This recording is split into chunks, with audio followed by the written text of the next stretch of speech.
Welcome to The Fault in the Right, a new series where I will examine where I think the faults lie within the contemporary Western political right, from the perspective of someone who agrees with the arguments of the right, or at least the premise of some of those arguments, at least some of the time. I think this kind of perspective is sorely needed in the media. While there's plenty of criticism of the left from people who are themselves liberals or leftists, most of the criticism of the right out there is from people who vehemently disagree with the worldview of the right in a fundamental way.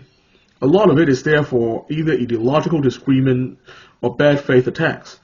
Also, while there are some never-Trump conservatives who critique Trump and the MAGA movement, their focus is on the particular differences between Trumpism and the previous iteration of the Republican Party. And they never seem to critique long-standing problems within the right that have also plagued the old establishment.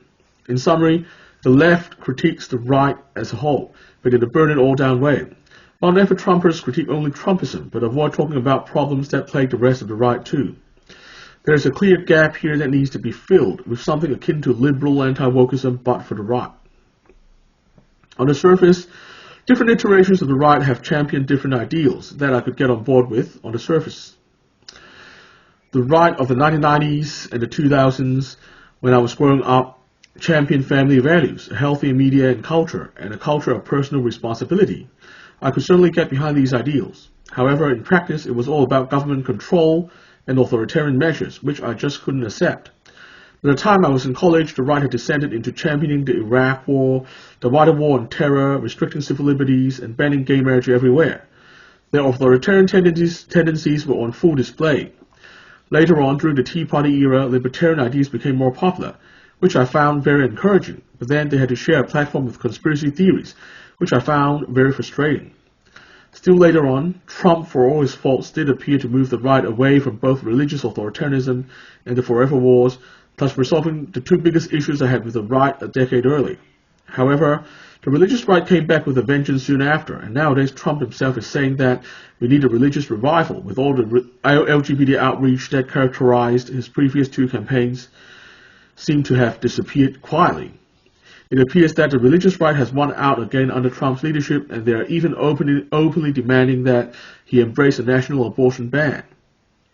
Even in the UK, where under the leadership of former Conservative Prime Minister David Cameron, it looked like there was a chance for a new forward-looking conservatism that could take hold, things rapidly turned reactionary after Brexit, and now there are concerns that Nigel Farage and his far-right Reform Party could outperform the Tories and effectively become the biggest opposition to the new Labour government.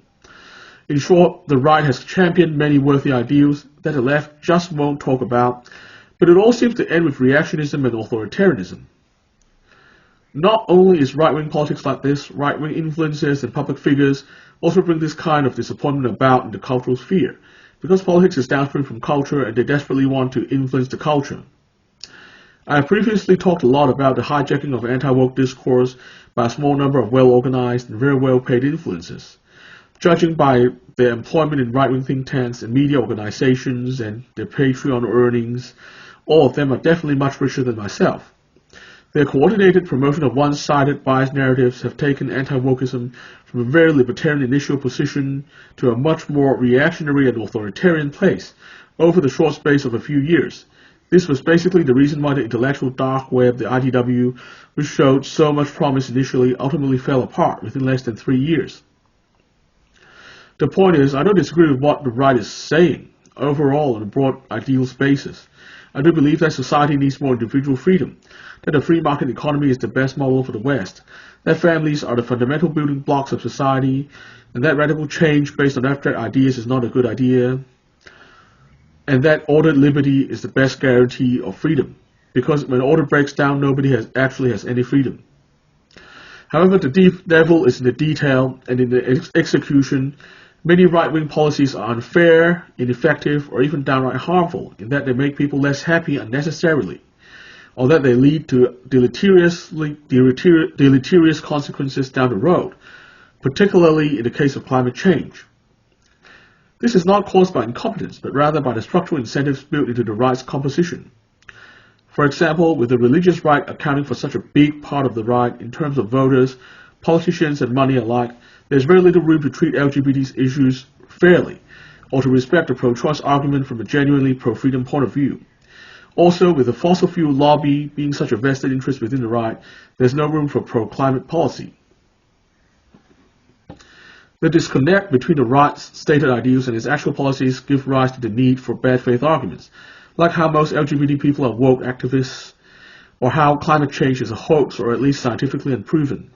This is why there is a whole industry of right-aligned spin doctors out there. It is also why millennials, my generation, have grown up with a strong distrust of the right generally, and are not moving right at the same rate as previous generations in our 30s and 40s. Those who want to believe it's just about home ownership are not willing to face the truth. I believe the aforementioned problem can only be exposed by someone who is sort of sympathetic to the right's stated aims in many areas, but see through the mismatch between those stated aims and the actual policies embraced by the right. In particular, we need to pick apart the words of the spin doctors who attempt to paper over this mismatch in the service of vested interests. Just like the anti-woke movement exposed the left's unsound ideological obsessions, we need to expose the right's distorted incentive structure and the distorted results it produces. And just like with wokeness, only those who actually share some common ground with the right in the first place will be well positioned to expose its faults.